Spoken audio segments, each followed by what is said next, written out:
Muy bien, empezamos entonces. Actualización del plan de prevención y control del COVID-19, o sea, del SARS-CoV-2, ¿no? Según la resolución ministerial 972 del MINSA. Ahora, ¿qué es lo que ha cambiado? Lo primero que ha cambiado es el título. Antes decía, ¿no? Plan de vigilancia, prevención y control del COVID, ¿no? Y prevención y control del COVID. Ahora dijeron, no se llama COVID, ¿no? Hay que decirlo formalmente, se llama SARS-CoV-2, ese es el nombre del virus, perteneciente a la familia, ¿no? De los coronavirus, porque en realidad hay varios virus coronavirus. Listo.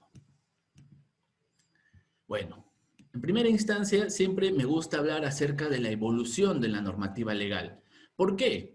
Porque la mayoría, ¿no? de empleadores, la mayoría de empresas, recién con este estado de emergencia y con esta pandemia, se ha dado con la sorpresa de que, hay que contratar un profesional de la salud, ya sea un doctor ocupacional o una enfermera, una licenciada en salud ocupacional, ¿no? Oh, sorpresa. Pero no es que sea desde el 2020, no es que ese requisito sea de ahora nada más, de nuestro estado de emergencia, desde marzo que empezó el estado de emergencia.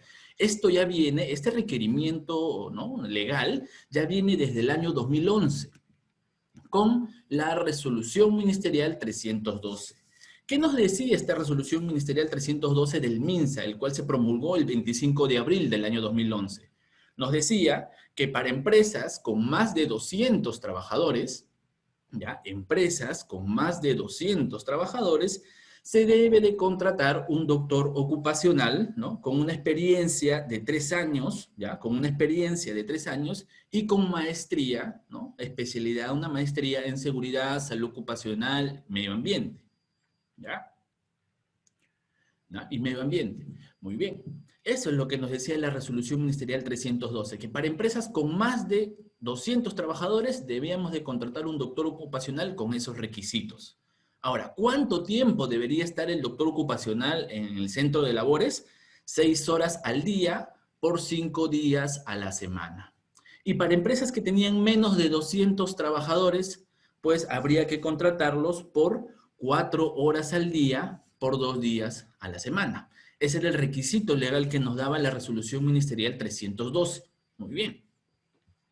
Más adelante, ¿no? Sale la ley 29783, ¿no? Justamente el 26 de julio del año 2011, el cual vuelve obligatorio la implementación de un sistema de seguridad y salud en el trabajo. O sea, se vuelve obligatorio, ¿no? Con carácter de ley. ¿Qué significa que con carácter de ley?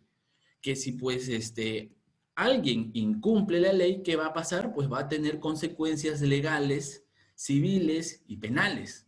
Eso es lo que pasa si alguien incumple la ley. ¿Qué significa consecuencias penales? Puede ir a la cárcel. ¿Qué significa consecuencias civiles? Que hay que pagar una indemnización. Una indemnización. Entonces, ya la normativa de seguridad, salud y en el trabajo se vuelve de manera obligatoria, ¿no? O sea, no era como antes del año 2011, que sí también existían normativas legales con respecto a seguridad, pero eran resoluciones ministeriales, resoluciones directoriales, decretos supremos, y eso no tiene penalidad como, por ejemplo, para ir a la cárcel. Podrá tener sanciones administrativas, pero no penalidades de, por ejemplo, penalidades civiles, perdón, ¿no? Consecuencias penales. ¿Ya? Entonces, a partir del año 2011 sale la ley 29783, el cual decreta que se debe de implementar un sistema de gestión de seguridad y salud en el trabajo. Ojo, 2 temas, seguridad y salud. Muchos creen que SST, seguridad y salud en el trabajo, simplemente es ser seguridad y solo cuidan a los trabajadores para que no se accidenten. Pero no debe ser así, pues eso no es el completo. ¿Ya? Seguridad y salud significa también salud. ¿Qué significa salud? Que debemos de procurar que los trabajadores no se enfermen, ¿ya? Entonces, esas 2 partes debemos de implementar, que no se accidenten y que no se me enfermen, ¿no? Después de un año, en el año 2012, sale el Decreto Supremo 005 del año 2012, que es el reglamento de la Ley de Seguridad y Salud en el Trabajo, ¿no? Y para los que no tengan mucho conocimiento de esto, ¿cuál es la diferencia, ingeniero, entre la ley y el reglamento? La ley te dice qué hacer y el reglamento te dice cómo hacerlo, ¿no? Ambos hablan de lo mismo.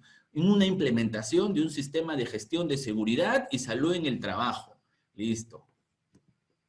En el año 2014 sale la resolución ministerial 004 del MINSA.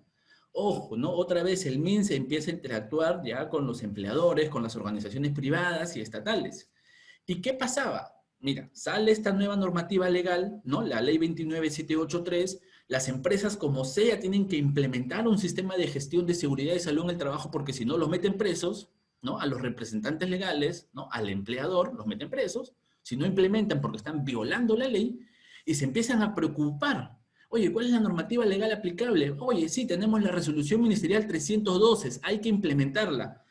Pero, oh sorpresa, en el Perú era la primera vez que se pedía un doctor ocupacional con especialidad en salud ocupacional. ¿Y ustedes creen que un doctor se va a quemar 7 años, ¿no? Quemándose las pestañas, pues para, no sé, estudiar salud ocupacional? Bueno, no, ellos prefieren decir, no, pues mejor estudio, me especializo en cardiología, en pediatría, en cirugía, yo qué sé, ¿no? Quizás en otras cosas más rentables. Entonces, en el mercado peruano habían muy pocos doctores ocupacionales, tales que para el año 2014 aún se sentía esa falencia de doctores ocupacionales. Entonces, ¿qué hizo el Estado? Ya está bien. Hay pocos doctores ocupacionales en el Perú porque la normativa es nueva y aún nadie se está especializando en esto. Así que vamos a aflojar un poquito la normativa legal y por solamente el periodo de 3 años, o sea, desde el 2014 hasta el 2017, vamos a bajar los requisitos. Ya no vamos a pedir doctores ocupacionales con 3 años de experiencia, sino solamente con un solo año de experiencia, en salud ocupacional, obviamente, ¿no? Pero siempre y cuando este doctor tenga maestría. Si no tiene maestría, si solamente tiene diplomado en salud ocupacional, sí debemos de requerir 3 años de experiencia para el doctor. Recuerden que desde el 2011 hasta el 2014 ya han pasado 3 años, así que deben de existir doctores ocupacionales con 3 años de experiencia y por lo menos con un diplomado. ¿Ya? Pero para los doctores ocupacionales que tenían maestría, no, ellos sí 1 año de experiencia, nomás como mínimo. Listo, muy bien, bajaron las vallas. De esa manera, había más doctores ocupacionales en el mercado laboral peruano, para poder ser contratados y obviamente bajar también los costos, porque los únicos doctores ocupacionales pues, que existían en el año 2011, se estarían ganando un montón de plata, porque eran los únicos, todo el mundo los quería. ¿No? Es ahora así como las enfermeras, que ahorita pues también recontra solicitadas, ¿no? Ustedes dicen, se sobran las enfermeras, ¿no? ¿Cuánto quieres, cuánto pagan? 2.500. No, yo estoy ganando 4.000 acá. Y eso que solamente creo que trabajan por 15 días, ¿no? Y tienen otros 15 días para trabajar en otro lugar. Y así están las enfermeras, ¿no? Están bien cotizadas ahorita.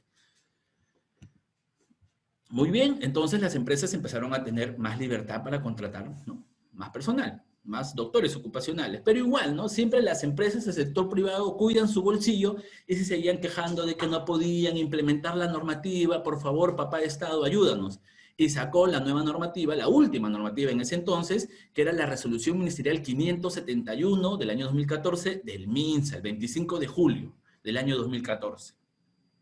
¿Qué nos decía esta resolución ministerial 571? Muy bien, ya bajamos, ¿no? Con la resolución ministerial 004, ya bajamos el tema de los requisitos para el contratar a un doctor ocupacional. Por 3 años, ojo, no es para siempre, hasta el 2017, nada más. ¿Ya? Pero ahora también vamos a bajar el límite de trabajadores. Recuerden que con la resolución ministerial 312 era para empresas que tenían más de 200 trabajadores, ¿no? Un doctor ocupacional casi perenne en las instalaciones. No, pero 200 trabajadores, no, pues 200 trabajadores es manejable, decían las empresas. Hay que aumentar eso, ya está bien. En la resolución ministerial 571 pusieron la valla de 500 trabajadores. O sea, para empresas que tengan más de 500 trabajadores, se debe de contratar un doctor ocupacional 6 horas al día por 5 días a la semana. ¿Ya? 6 horas al día por 5 días a la semana. Y para empresas que tengan menos de 500 trabajadores, allá ya no va a haber un mínimo de horas. Simplemente se va a solicitar que se cumpla con el plan de vigilancia, ¿no? Plan de vigilancia de la salud de la empresa. Seguramente ustedes ya han escuchado hablar del plan de seguridad, ¿no? El plan anual de seguridad, el llamado PAS, Plan Anual de Seguridad y Salud en el Trabajo, ¿no? Y la mayoría, ¿qué cosa hace en un plan anual de seguridad y salud en el trabajo? Simplemente habla de seguridad, pero no habla nada de salud, ¿no? Y eso que es un plan anual de seguridad y salud, ¿no? El llamado PAS. Ojo, hay un PAS, un Plan Anual de Seguridad y Salud, y también debe haber un plan de vigilancia de la salud. Y el responsable de implementar o de velar por el cumplimiento de ese plan de vigilancia de la salud es el doctor ocupacional o el personal de salud, ¿no? Eso está establecido en la Resolución Ministerial 312, ¿no? Todas las funciones del doctor ocupacional están establecidos en la Resolución Ministerial 312 y la mayoría no lo conoce. No sabe qué hace un doctor ocupacional en una organización. ¿Qué hará este doctor acá? Vigila la salud, pero ¿cómo lo vigila? ¿Qué documentos legales debe de presentar? No lo saben. Chicos, lean, en el internet están todas las resoluciones ministeriales, toda la normativa legal. Descárguenlas y leanlas. ¿Ya, chicos? Entonces, resolución ministerial 571, ¿qué es lo que nos baja? Nos baja la valla del número de trabajadores para que las empresas tengan más facilidad en poder contratar doctores ocupacionales. Listo, muy bien. Entonces, hasta ahí todo quedó bacán, ¿no? Nuestra normativa legal con respecto a seguridad y salud en el trabajo ya estaba ordenada, las empresas iban aprendiendo a implementar un sistema de gestión de seguridad y salud en el trabajo, pero ojo, más así, hacía conciencia, más se enfocaban en seguridad. Hasta que, dijo ¿no? El año 2020, por favor, sorpréndeme, a todo el mundo decía, sorpréndeme 2020, y en marzo nos sorprendió, pues, ¿no? Bueno, prácticamente desde diciembre, porque en diciembre empezó la pandemia, ¿no? Con el cevichito de murciélago que se comieron por allá por China.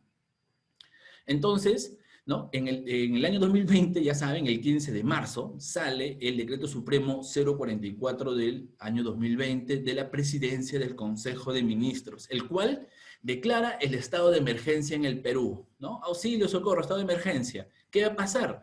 Pues solamente los servicios esenciales van a funcionar. Nada más. Las demás empresas que no producen o no desempeñan servicios esenciales, ¡pum!, cerradas todas, todos a su casa, ¿no? Entonces, eso es lo que pasó. Más adelante sale el primer protocolo, ¿no? El primer prácticamente plan de vigilancia y control del coronavirus, ¿no? Con la resolución ministerial 239, y también era algo novedoso. Uy, ahí mismo, ¿no? La gente, cualquier empresa que quiera reactivar su economía en primera fase, debe de implementar este plan de vigilancia, prevención y control del COVID. Pero eso ya fue derogado, pues, ¿no? Ustedes ya saben, ¿ya? Después sale una modificatoria al estado de emergencia, que es el Decreto Supremo 046, una pequeña modificatoria, no varió mucho. Vuelven a salir más modificatorias para nuestro primer plan de vigilancia, prevención y control del COVID, como fue la Resolución Ministerial 265 y también la Resolución Ministerial 283. Estas complementaban el primer plan de vigilancia, prevención y control del COVID, que también estaba medio incompleto, habían muchas dudas, ¿no?, con respecto a su implementación, así que salían sus normativas complementarias, ¿no? Después sale el Decreto Supremo 080, que es la reactivación económica de la primera fase. De ahí viene el Decreto Supremo 110 de la Presidencia del Consejo de Ministros, que es la reactivación económica de la segunda fase. La economía ya se estaba activando, ¿no? Todo el mundo empezaba a estar feliz, otra vez la gente empezaba a salir. Y después, el 10 de junio, sale la resolución ministerial 377, ¿no? El cual dijo, no, este plan de vigilancia, prevención y control del COVID está hasta las patas, ¿no? La SUNAFIL lo está haciendo mal, así que se lo vamos a dar mejor la administración y el control del plan de vigilancia, prevención y control del COVID al Censopaz. Así que, deroguen toda la normativa, deroguen resolución ministerial 239, 265, 283 y saquen, ¿no?, la antepenúltima normativa con respecto al COVID, que es la resolución ministerial 448, que es la anterior a la que vamos a ver ahorita, ¿no? Sacaron la resolución ministerial 448 justamente para la reactivación económica de la tercera fase, ¿no?, que fue dada con el Decreto Supremo 117 de la Presidencia del Consejo de Ministros. Muy bien. Entonces, fue un poco más fácil reactivar la economía, ya no había que hacerlo por una página web, ahora se enviaba por correo nomás el plan, inclusive te daban un modelito, un anexo 5, un anexo 6, para que simplemente llenes los campos y ya estaba tu plan, o sea que era recontra papaya, ¿ya? Muy bien, entonces sigue avanzando la normativa, sigue evolucionando el COVID, se va viendo cómo va evolucionando la enfermedad, los asintomáticos, los que ya se contagiaron y pudieron sobrevivir al COVID, cuánto tiempo tienen de inmunidad y todo, no empiezan a salir los estudios y el Perú determina, ya, es momento de la reactivación de la cuarta fase económica, ¿no? ¿Qué se va a reactivar en la cuarta fase económica? Ustedes ya habrán visto seguramente en la televisión. Van a reactivar cines, van a reactivar teatros, van a reactivar eventos culturales. Inclusive, lo que ha salido también es enseñanza cultural al 40% de aforo. O sea, ¿qué es enseñanza cultural? Pues prácticamente la educación. Van a poder ya reaperturar las clases presenciales, pero a un 40% de aforo, ¿no? Enseñanza cultural, eso es lo que yo entiendo. Muy bien, ¿no? Y justamente con esta cuarta fase de reactivación económica, que es el Decreto Supremo 187 del año 2020, pues sale una nueva normativa para la implementación del Plan de Vigilancia, Prevención y Control del COVID.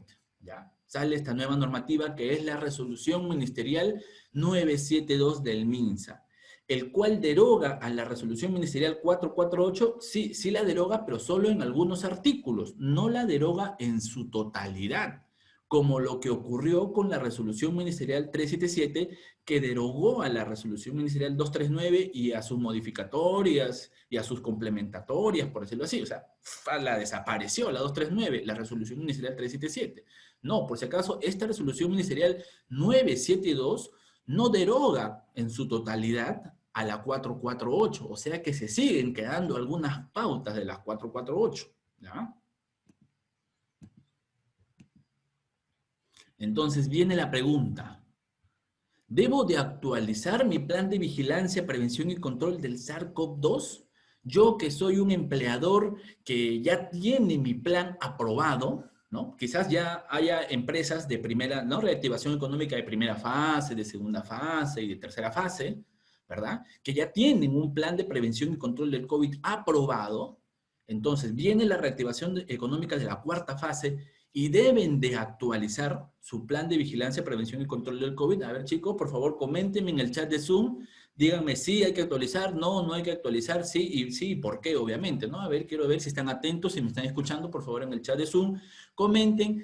Debo de actualizar una empresa que ya tiene aprobado un plan de vigilancia, prevención y control del COVID, debe de actualizar este nuevo plan con esta nueva normativa de la Resolución Ministerial 972 o no debe de hacer nada, porque ellos ya le aprobaron su plan, ¿no? Entonces, ¿debe de actualizarlo o no debe de actualizarlo? A ver, coméntenme.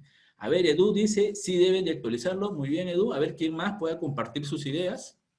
Consuelo también, sí, siempre y cuando cambien las nóminas, ya, las nóminas del personal. Muy bien. Entonces, la respuesta es la siguiente, chicos. Miren, a ver, ¿quién más? Sergio dice, sí se debe actualizar porque han cambiado las medidas de prevención. Muy bien. Ganetsi, Chero, nos dice, sí hay que modificar, si es que hay modificaciones en las actividades. Muy bien, está bien, chicos, la tienen muy clara.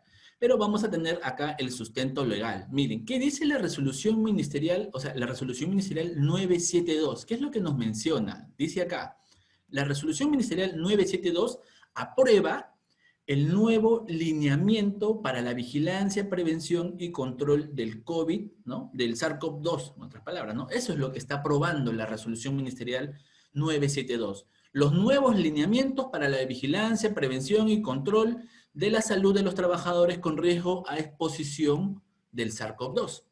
¿Y qué más? El artículo 2 dice derogar el artículo 1 y el anexo de la resolución ministerial 448. ¿Cuál era el anexo de la resolución ministerial 448? El anexo justamente eran esos lineamientos, esos 7 lineamientos. Ya, derogamos todo eso, pero no están derogando el artículo 2 de la 448, el artículo 3, el artículo 4, creo que tiene hasta el artículo 6 de la 448, solamente están derogando el artículo 1. ¿Ya? ¿Y qué nos dice justamente el artículo 2.3 de la 448, que está vigente todavía, ¿no? Solamente hay que derogarle el artículo 1, nada más. Nos dice, el plan ¿no? El plan se actualiza siempre que la empresa haya añadido una nueva actividad aprobada en una nueva fase. ¿Qué significa eso? Que, por ejemplo, yo ya aprobé mi plan para la reactivación económica en fase 3, pero tengo otras actividades que no puedo realizar porque todavía están en fase 4. Por ejemplo, gestión integral. Gestión integral tiene su plan de prevención y control del COVID aprobado para fase 3. ¿Para qué actividades? Para estas actividades de consultoría, ¿no? De monitoreos ocupacionales, de monitoreos ambientales, que se reactivaron en la fase 3. Pero la enseñanza de cursos y diplomados presenciales no está aprobada todavía. Y eso es lo que va a venir en la fase 4, ¿no? Enseñanza cultural con el 40% de aforo. Allá. Entonces, si es que yo como gestión integral voy a añadir una nueva actividad ¿no? a mi empresa, que es la enseñanza presencial con el 40% de aforo, entonces debo de actualizar mi plan. ¿Qué más? Dice, o se haya producido una modificación en el procedimiento obligatorio de prevención del COVID-19 o en los procedimientos obligatorios para el regreso y la reincorporación del trabajo. ¿Han habido cambios en los procedimientos de prevención del COVID-19? Claro que han habido cambios. ¿Por qué? Porque ya salió la nueva resolución ministerial 972 que establece los nuevos lineamientos. Entonces, si han habido cambios, tengo que modificar mi plan. Y también han habido cambios en los procedimientos para el regreso y la reincorporación. También han habido cambios, que lo vamos a ver en esta nueva resolución 972. Entonces, ¿la respuesta cuál sería? Sí, señores, sí debo de actualizar mi plan de vigilancia, prevención y control del COVID. Ya, sí debo de actualizarlo. A ver, por ahí creo que nos comentaron, siempre y cuando haya nueva planilla de personal, ¿no? Betel, ¿no? Claro, por las nuevas normativas, dice Betel. Por ahí alguien nos comentaba acerca de las nuevas nóminas del personal. Entonces, bueno, con respecto a las nóminas ya se aclaró también antes, ¿no? Creo que la 239 decía que cuando incrementes personal también hay que actualizar tu plan y hay que volver a presentar, pero eso ya después se derogó. Ya por la, ¿no? O sea, ¿por qué? Porque el sector, pues, laboral sabe que siempre hay, ingresan nuevas personas, ingresa uno, ingresan dos, ingresan tres, despiden a 10, después vuelven a contratar a 10 más.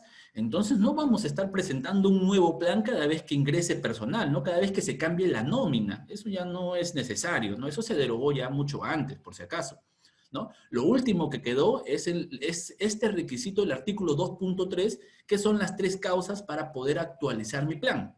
Siempre y cuando haga una nueva actividad en una nueva fase de reactivación económica, cuando se hayan producido cambios en los procedimientos de prevención del COVID y cuando se hayan producido cambios en el regreso y reincorporación del trabajo. Ojo, por si acaso, solamente esos 3 requisitos me va a habilitar para que yo actualice mi plan. ¿Ya? Listo. Entonces, ¿no? El primer cambio, ¿qué es lo que surgió?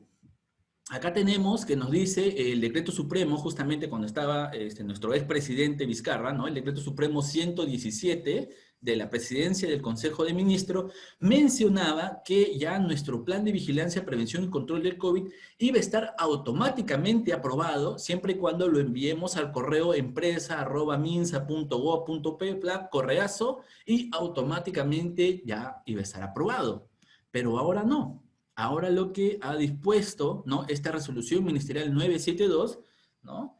Es que el registro del plan para la vigilancia, prevención y control del COVID-19 en el trabajo, en el Ministerio de Salud, se realiza a través del Sistema Integrado de Información para el COVID-19, el SIS-COVID. O sea, vamos a regresar a lo anterior. ¿Recuerdan cuando estaba la resolución ministerial 239 y salió la página web del SIS-COVID, que era https://saludtrabajo.minsa.gov.p? Ya, antes era así. Yo, por ejemplo, hice mi reactivación económica justamente con la página de su salud, ¿no? Saludtrabajo.minsa.gov, y me enviaron mi PDF con mi plan aprobado, ¿no? Con la certificación del plan aprobado y todo bonito. Ahora vamos a retomar a esto, ya, vamos a retomar a esto.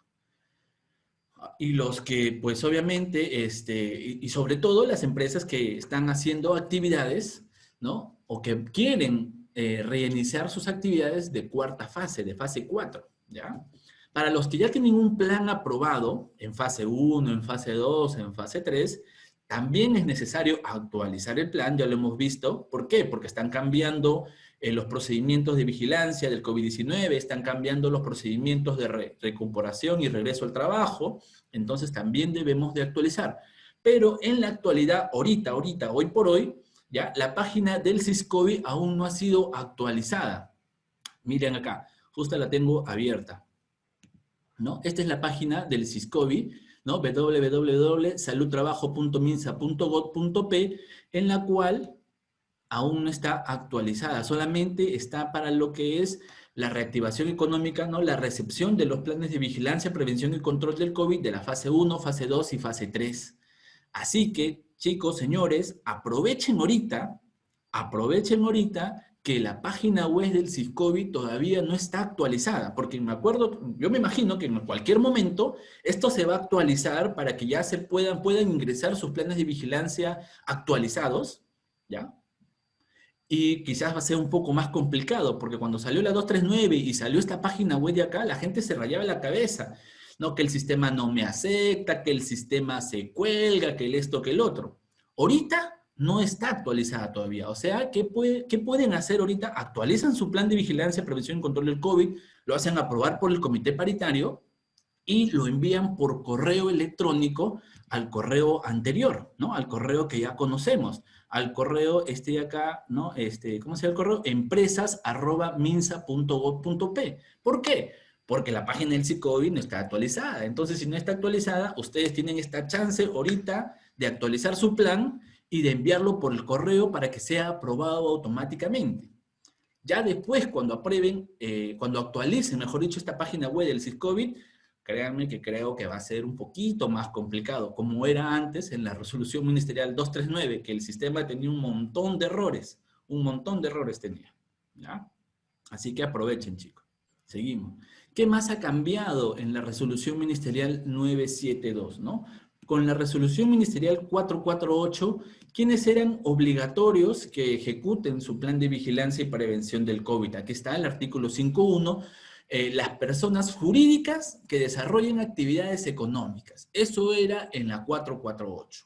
Ahora no, ahora regresamos otra vez a 239 que nos decía, ¿no? Ahora nos decía, las personas naturales también deben de ejecutar este plan de vigilancia, prevención y control del COVID, ¿no? En esta nueva resolución 972 estamos como que retomando un poco a la 239, ¿no? En la cual surgían dudas, pero ahora ya lo están aclarando. ¿Quiénes son las personas naturales? ¿No? Porque antes había problemas esto de, oye, pero las personas naturales, yo soy una persona natural, con negocio, sin negocio, o sea que, ¿quién debe de hacer un plan de vigilancia, prevención y control del COVID?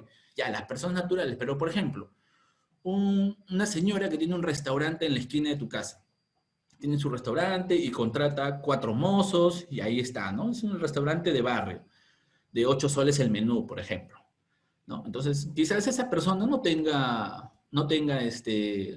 una razón social, ¿no? No tenga un RUC, pero sí tenga, pues, un RUC 10, por ejemplo, ¿no? Un RUC 10 que es una persona natural con negocio. Entonces, por medio del RUC 10, esta persona puede declarar sus impuestos, o quizás no tenga RUC, tenga simplemente un RUS, ¿no? En el que solamente se pagan 20 soles mensuales. Entonces, esa es una persona natural con negocio. Esa persona que tiene su restaurante pequeñito, ¿no? Y que contrata gente y que pues está admitiendo comensales a su negocio, pues también debería implementar un plan de vigilancia, prevención y control del COVID-19. ¿Ya, señores?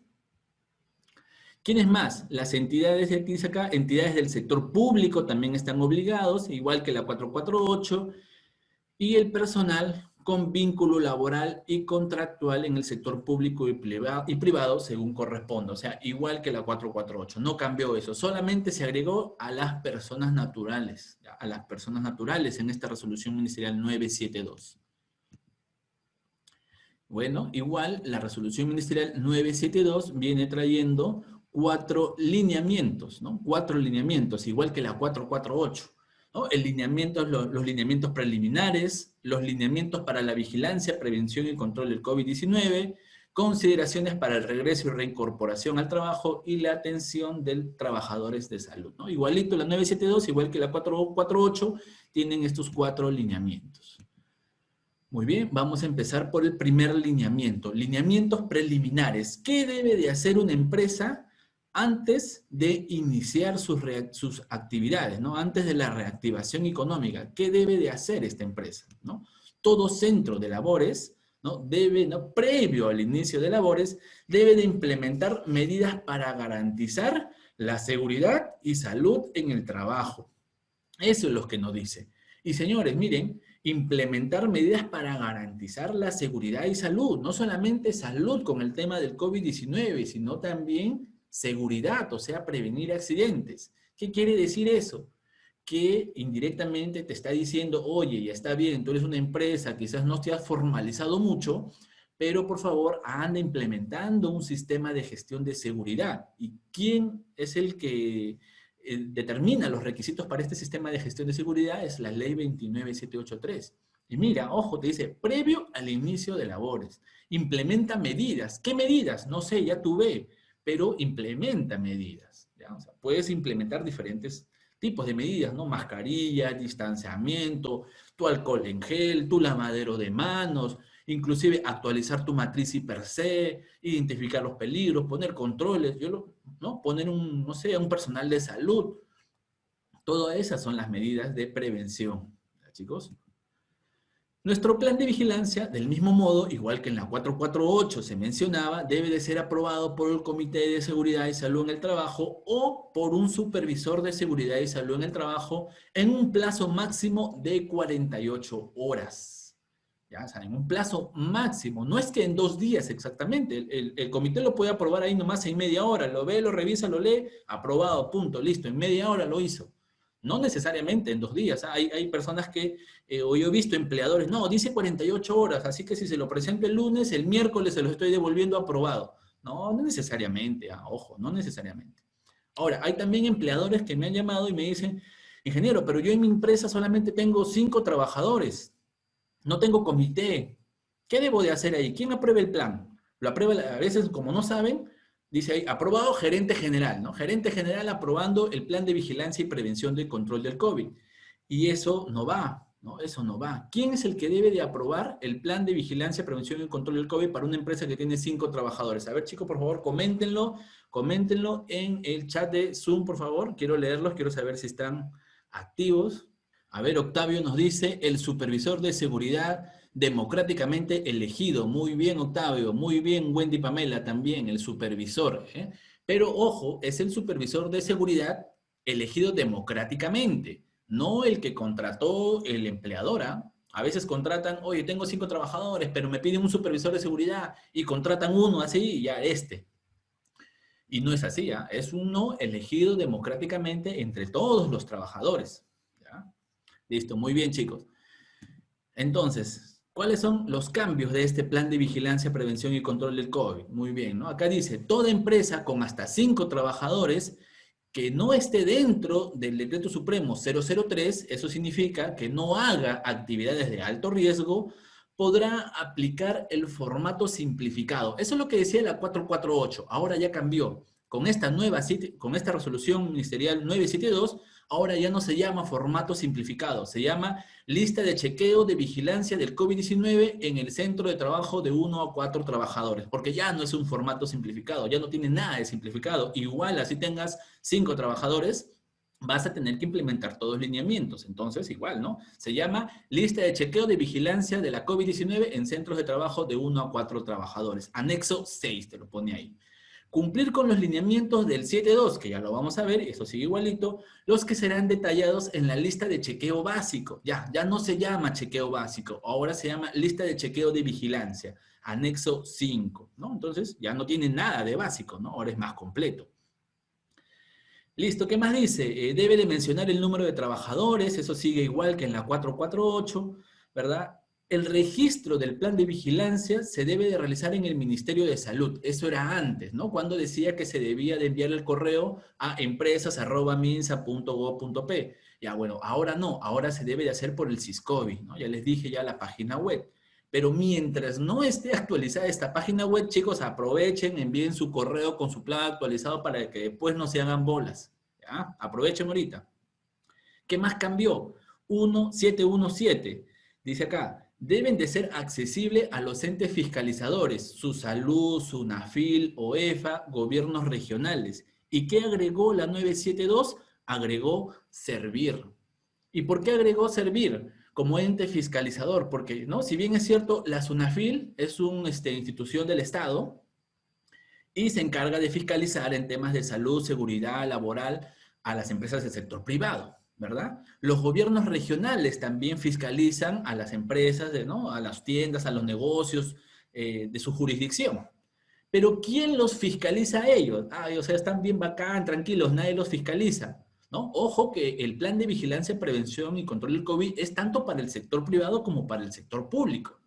Entonces, ¿quién fiscaliza al sector público? ¿Quién fiscaliza a los gobiernos regionales? ¿Quién fiscaliza a la SUNAFIL que estén cumpliendo el plan de vigilancia, prevención y control del COVID? ¿Quién fiscaliza a las municipalidades? Servir. Servir es el que fiscaliza al sector público. Y esto se agregó en la resolución ministerial 972. Ellos estaban happy, nadie los fiscalizaba, ¿no? Pero ahora sí van a ser fiscalizados. El plan de vigilancia servirá como un instrumento fiscalizable y debe de contener los 7 lineamientos básicos. Esto igualito que la 448, pues, ¿no? Muy bien.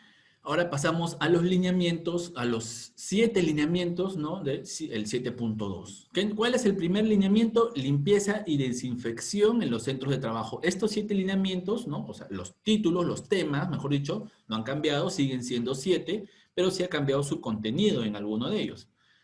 Empecemos por el de limpieza y desinfección. Este lineamiento no ha cambiado nada, sigue estando igual. ¿Qué nos decía este lineamiento?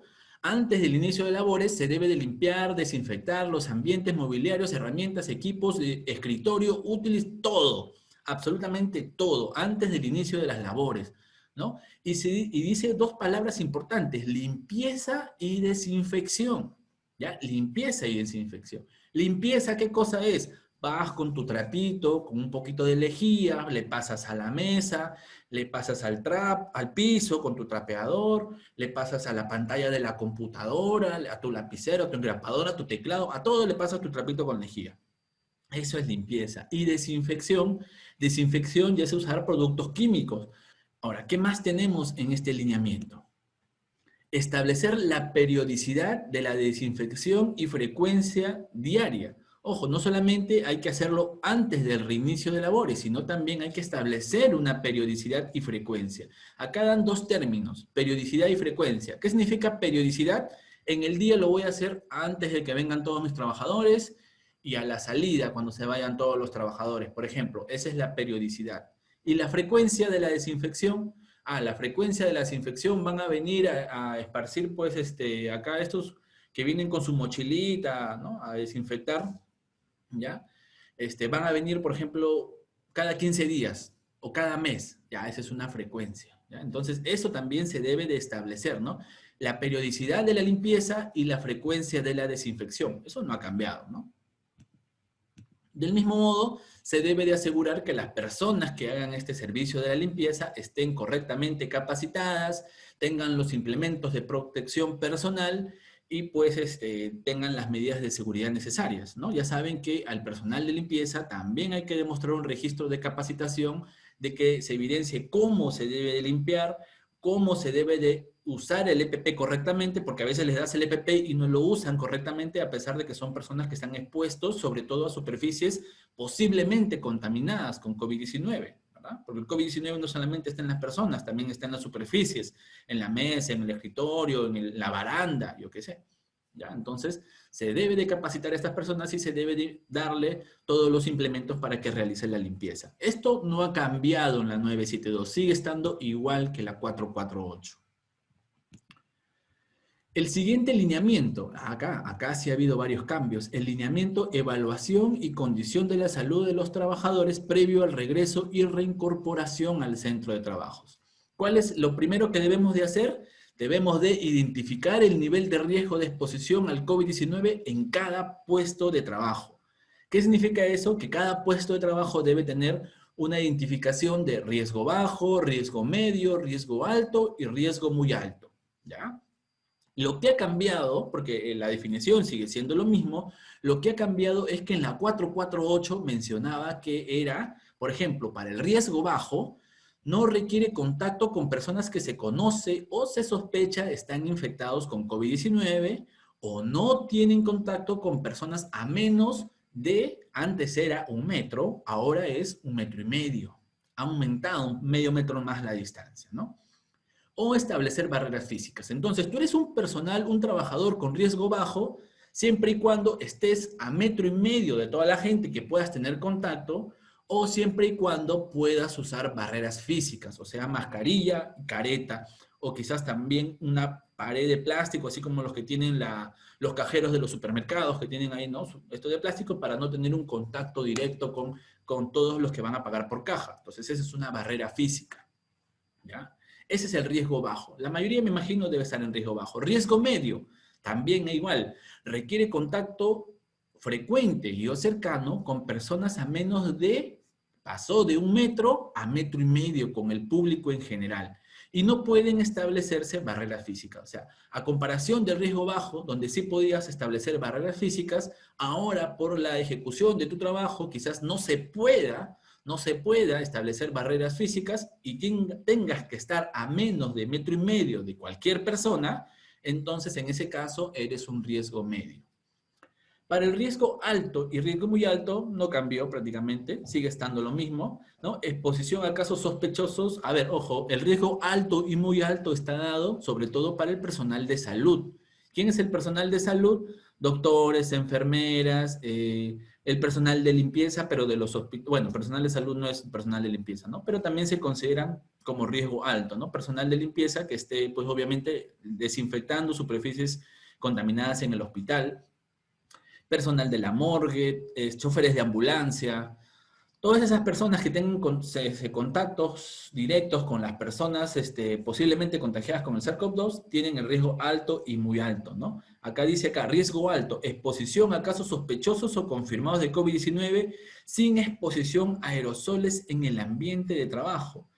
Ojo, a ver chicos, quiero que me comenten, creo que por ahí he visto a una licenciada en enfermería. ¿A qué se refieren con estos aerosoles en el ambiente de trabajo, no? A ver, coméntenme chicos, ahí por favor en el chat de Zoom, cuáles son estos aerosoles. Y el riesgo muy alto, ¿qué dice acá? Exposición a casos sospechosos o confirmados de COVID-19 con exposición a los aerosoles en el ambiente de trabajo durante procedimientos médicos.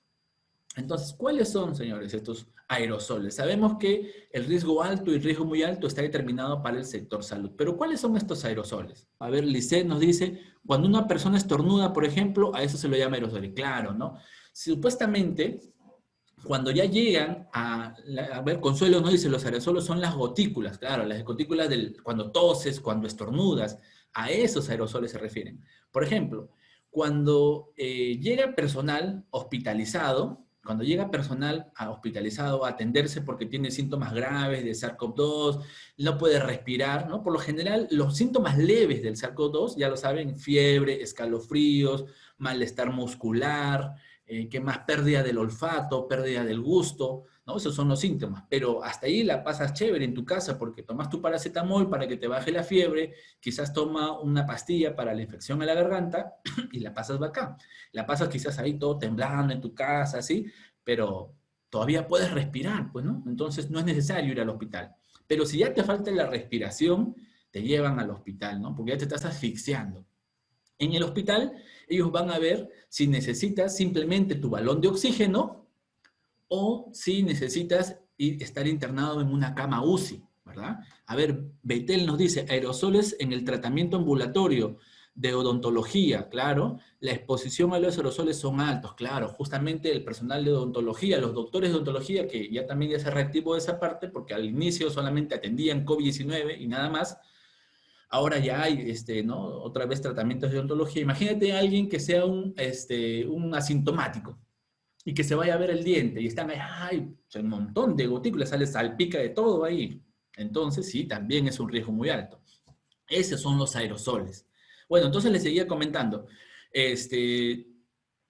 Cuando te vas al hospital y simplemente todavía estás consciente, enfermo pero consciente, pues te ponen tu balón de oxígeno y te ponen a respirar ahí. Entonces, en ese caso, la enfermera, ¿no? O el personal de salud que te atienda no va a tener contactos con aerosoles. ¿Por qué? Porque tú estás consciente, todavía puedes, a ver, señor, por favor, ¿no? La enfermera abrirá el balón de oxígeno, no lo sé, todo. Y, señor, póngase la mascarilla usted mismo y póngase a respirar ahí oxígeno. Y te dejan ahí, pues, ¿no? Entonces, la enfermera, no hay un procedimiento médico donde tengas que estar expuesto a aerosoles. Claro que si estornudas, todo, pues, ¿no? Pero igual, ¿no? En el caso, para riesgo muy alto, ya hay riesgo de aerosoles. ¿Por qué? Porque ya entras a camas UCI. En camas UCI, ya prácticamente no te tienen despierto, te tienen dormido, te tienen anestesiado. ¿Y por qué te tienen anestesiado? Porque te van a tener que entubar, te van a meter un tubo del respirador automático de más o menos, no sé, 30, 40 centímetros que va a llegar hasta tu pulmón. Entonces, estando consciente, tú no vas a poder soportar un tubo ahí. Te tienen que dormir, te tienen que dormir. Y ese tratamiento, y diariamente te sacan el tubo, lo limpian, te lavan la boca, inclusive, creo, te limpian las sábanas porque te puedes orinar ahí dormido. Como estás inconsciente, te orinas. Entonces, las enfermeras tienen que limpiarte, tienen que asearte, tienen que cambiarte el tubo, tienen que lavarte los dientes, y en esos procedimientos médicos es en donde están más expuestas a aerosoles, obviamente por pacientes confirmados, ya ni siquiera sospechosos, sino ya pacientes confirmados de COVID-19. Entonces se determina riesgo alto al sector salud que no está en cuidados intensivos, ¿no? Que está en hospitalización nada más. Y riesgo muy alto para las personas del sector salud que sí están expuestas a camas UCI, o también como nos comenta Betel, doctores que atenden tratamientos de odontología. Hay un montón de estos aerosoles, entonces también puede darse el caso. A ver, Jorge nos comenta, y si cuando eres asintomático y la nariz se te va en agua, ¿es también llamado aerosol? Claro, pues todo lo que es gotículas, como nos comentaba también una compañera, gotículas, ¿no? Exposiciones de tu cuerpo, gotículas, saliva, estornudos, tos, todo eso es aerosoles, ¿ya? Muy bien, seguimos. ¿Qué más? Entonces ya saben, ¿qué cambió? En la 972, para riesgo bajo y riesgo medio, cambió de 1 metro a 1,5 metros. Entonces están dando más distancia, ¿no? La ficha de sintomatología COVID también va a seguir siendo igual, se puede digitalizar, no hay problema. Y lo que cambió en la 972 es el control de temperatura. La 448 como que ya se estaba ya ablandando demasiado, ¿no? Porque decía, el control de temperatura ya no va a ser obligatorio para todos los trabajadores. El control de temperatura va a ser aleatorio. Uno sí, uno no. No, tú pasa nomás. No, tú sí, te tienes cara de enfermo, medición de temperatura. Entonces, no, ahora sí, vuelve otra vez a ser obligatorio para todos los trabajadores al ingreso del trabajo, ¿ya? Ahora, las pruebas que se debe de tomar, las pruebas ya no son ni serológicas ni moleculares. Ojo, ya cambió esa terminología. Ahora son pruebas de diagnóstico, ¿ya? Y las pruebas de diagnóstico van a seguir siendo únicamente para el personal que está expuesto a riesgo alto y a riesgo muy alto. Pero ingeniero, ¿y cuál es la diferencia? Serológica, molecular, pruebas de diagnóstico. Las pruebas de diagnóstico son las pruebas que se hacen en laboratorios. O sea, estas pruebas rápidas, estas pruebas serológicas, ya quedaron descartadas. Ya no se debe de hacer. Ya se deben de hacer pruebas de diagnóstico, las cuales son procesadas mediante procesos químicos, me imagino, dentro de un laboratorio autorizado, ¿ya? Para trabajadores de riesgo medio y riesgo bajo será potestativo. ¿Quién tiene la potestad? El profesional de la salud. Y se realizará si es que presenta síntomas compatibles con el COVID-19 o si es que hay un contacto directo con un caso confirmado. ¿Qué es contacto directo con un caso confirmado? El contacto directo es justamente tener contacto con una persona que tiene COVID-19 confirmado por más de 15 minutos. Ese es tener un contacto directo. Entonces, si tú presentas síntomas así seas riesgo bajo o riesgo medio, si tú presentas síntomas de COVID-19, fiebre, escalofríos, tos, pérdida del olfato, pérdida del gusto, ¿no? Todo eso, tienen que tomarte una prueba, ¿no? Una prueba de diagnóstico. O si has estado en contacto directo con un caso confirmado, también es necesario tomar una prueba de diagnóstico. No debe de realizarse pruebas de diagnóstico o de laboratorio para definir el alta de un paciente, ¿no? La alta de asintomatología. O sea, ¿qué significa esto? De que si ya te detectaron, ¿no? Si ya te detectaron que tienes COVID-19, ya te hicieron la prueba de diagnóstico, entonces después de 14 días ya no es necesario volverte a hacer otra prueba para ver si sigues teniendo, porque va a salir positivo, ¿ya? Va a salir positivo. Entonces ya no es necesario, simplemente hay que guardar el reposo de 14 días, la cuarentena por 14 días y después tener una evaluación médica, que lo vamos a ver más adelante. Entonces, estos fueron los cambios para el lineamiento 7.2. Saida nos pregunta, ¿la prueba molecular es considerada como prueba de diagnóstico? Sí, sí es considerada, porque las pruebas moleculares se hacen en laboratorio, ¿ya? Pero ahora la llaman en general prueba de diagnóstico por la definición que ha sacado esta nueva normativa 972. Las pruebas rápidas, esas que se hacían nada más, pues, ¿no? Con una gotita de sangre y ahí nomás, así como si fuera una prueba de embarazo, un test rápido, esas ya no van a ser, no, ya no van a ser válidas, ¿ya? Claro, la de hisopado es la prueba molecular, Holler. Justamente esa de hisopado, donde te meten el hisopo por la nariz, ¿no? Esa es la molecular. Esas las llevan al laboratorio y ahí las analizan. Muy bien. Seguimos en el lineamiento 7.2. ¿Y qué se debe hacer si un trabajador sale sospechoso, ¿no? Ya lo ven así medio enfermo, con los síntomas. ¿Qué debemos de hacer? ¿No? Debemos de derivarlo a un establecimiento de salud según lo establecido en la resolución ministerial 193 del MINSA, que es el documento técnico de prevención, diagnóstico y tratamiento de personas con COVID-19 en el Perú, y también ahora le han agregado otra resolución ministerial, que es la 947 del MINSA, documento técnico de manejo ambulatorio de personas afectadas por COVID-19. ¿Qué más ha cambiado en este lineamiento? La evaluación del caso sospechoso por el responsable de salud en el trabajo para identificar potenciales contactos, ¿no? Entonces, después que ya se identificó que una persona tiene posibles síntomas, se lo tiene que tratar con la resolución ministerial 193, ¿no? Conforme a esos lineamientos y también con la resolución ministerial, con los lineamientos de la resolución ministerial 947. El doctor ocupacional evaluará, o el doctor responsable de la salud en el trabajo, evaluará la identificación de posibles contactos que hayan tenido esta persona, ¿no? Igual, como la 448, se debe de comunicar a la autoridad de salud de su jurisdicción, se debe de brindar información de prevención a la persona que se ha contagiado sobre COVID-19, ¿verdad? Sobre la higiene y cuidados tanto en el trabajo como en su casa, como en, pues, en la vía pública. Se debe de realizar el seguimiento clínico diario o interdiario a distancia, pero ahora lo que han agregado esta resolución ministerial 972 es el seguimiento clínico que debe estar registrado en la ficha F300 del SISCOVID, ¿no? Antes el doctor ocupacional lo hacía pues mediante un formato que él tenía y todo lo demás, pero ahora no, ahora debe de estar registrada en el SISCOVID mediante la ficha F300. Obviamente, el empleador procederá a otorgar el descanso médico firmado por el médico tratante o médico a cargo de la vigilancia de la salud por el tiempo establecido o cuarentena, ¿no? Puede ser 14 días, puede ser más, 17, 20, 30, no lo sé, dependiendo de lo que sea, lo que diga la evaluación del doctor tratante. Muy bien. Bueno, ya hemos estado resolviendo las preguntas, igual, ¿no? Yo constantemente estoy leyendo sus preguntas que dejan acá en el chat de Zoom. Muchas gracias, no se preocupen. Vamos a seguir entonces con esto. El lineamiento 7.3, lavado y desinfección de las manos. Esto no cambió con respecto a la 448. O sea, se sigue considerando tener un caño en un lavadero de manos, mejor dicho, un lavadero de manos al ingreso de las instalaciones, ¿verdad? Ojo, al ingreso, no adentro. No, no, el baño que tenemos adentro, ese va a ser nuestro lavadero. No, señor, se tiene que respetar.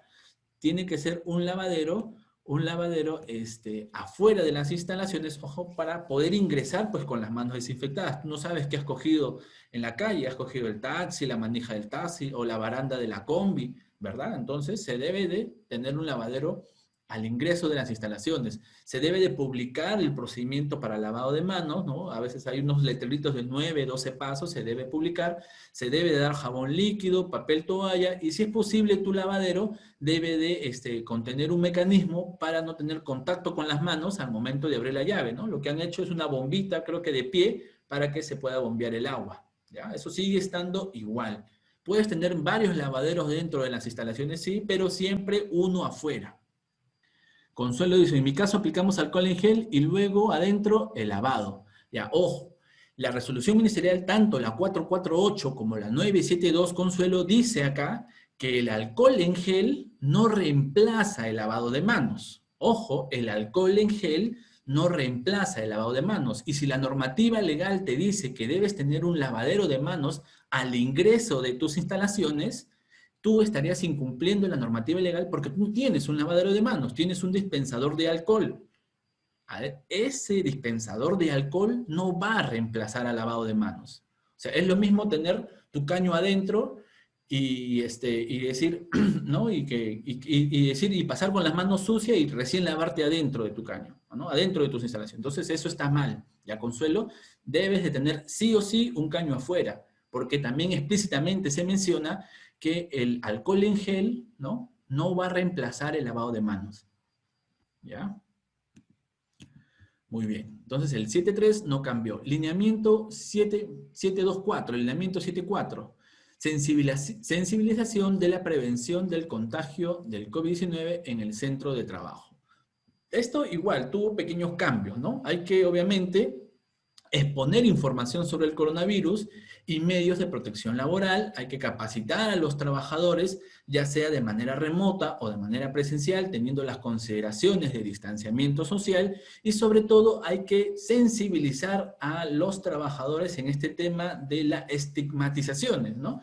Como salió anteriormente en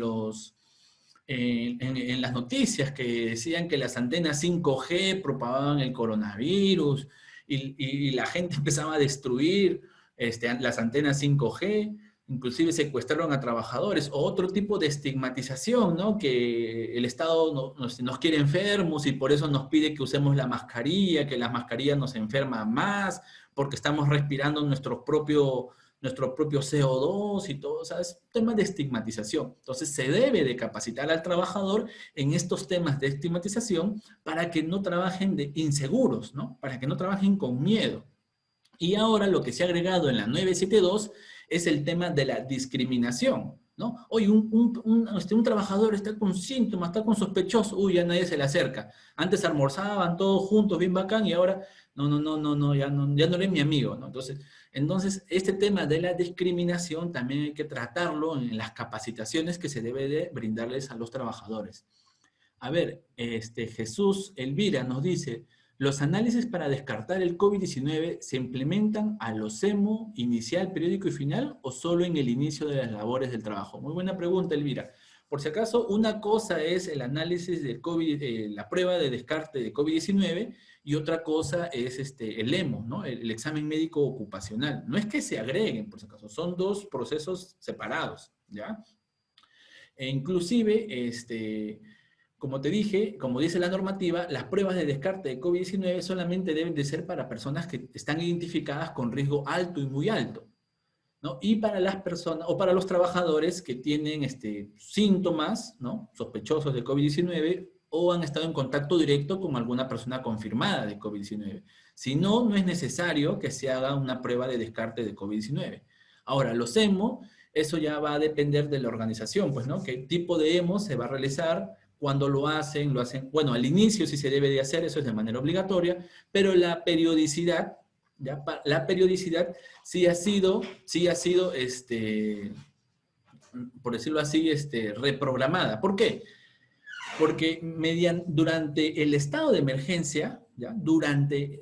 Mediante dure el estado de emergencia, los exámenes ocupacionales periódicos van a ser postergados. O sea, pueden ser postergados, mejor dicho. ¿Qué significa? Que si tu examen periódico venció en julio del 2020, no necesariamente en julio del 2020 tienen que tomarte tu examen periódico. ¿Por qué? Porque estamos en estado de emergencia. Se puede esperar hasta que acabe el estado de emergencia. En ese caso, ahí recién vas a poder pasar, ¿no? Eso siempre y cuando la organización quiera acatar eso. Como que también la organización pueda decretar, no, de una vez el examen médico para que después no tener problemas de retraso. ¿Ya? Entonces eso se puede dar. ¿Ya? La organización, va a depender de la organización. César Lachera nos pregunta, ingeniero, nosotros contamos con un caño y jabón líquido dentro de las instalaciones. ¿Para que se desinfecten? ¿Estaré incumpliendo con la norma? Dentro de las instalaciones. Claro, estás incumpliendo con la norma, César. No debe ser dentro, debe de ser en la entrada, en la puerta principal. ¿Ya? Ahí se debe de instalar un lavadero de manos. ¿Ya? Adentro también puedes tener de manera opcional 1 o 2 lavaderos de manos, los que tú quieras, pero de manera obligatoria uno a la entrada. En la entrada, ¿ya? No adentro, como les dije. Listo. El lineamiento 725, medidas preventivas, ¿no? Medidas preventivas de acción colectiva, ¿no? También no ha cambiado mucho, se sigue manteniendo el tema de ambientes ventilados, el distanciamiento social ya pasó de 1 metro a 1,5 metros, ya lo saben, ha aumentado medio metro, el uso obligatorio de respiradores, ¿ya? Las capacitaciones, si es posible, o reuniones, si es posible, de manera virtual, pero si no se puede, hay que hacerlo presencial, pero manteniendo el distanciamiento adecuado, usar de preferencia protección de barrera, desinfección de calzado, evitar aglomeraciones al ingresar y salir del trabajo, que significa que, por ejemplo, la entrada es a las 8 de la mañana y todo el mundo llega a las 8, no, hay que evitar aglomeramiento. Entonces, ¿ya? Un grupo ingresa 8, otro grupo ingresa 8 y 10, otro grupo 8 y 20, y así vamos evitando aglomeramiento, ¿ya? Igual para la salida, pues, ¿no? Para la salida era a las 5 de la tarde y ahora salen 5 y 10, 5 y 20, así conforme van llegando, para evitar aglomeramientos, ¿no? ¿Qué más tenemos? Se sigue manteniendo el distanciamiento de más de 2 metros en los comedores. ¿Por qué? Porque justamente cuando vas a comer, te retiras la mascarilla. Entonces, distanciamiento de más de 2 metros, ¿no? En campamentos, los albergues, ¿no? La distancia antes era de 1,5 metros. Ahora se debe de tener de 2 metros, aumentó, y se sigue conservando los marcadores de asistencia que deben de ser de aproximación, ya no por la huellita como era antes, ¿no? ¿Por qué? Para evitar el contacto, pues, ¿no? Muy bien.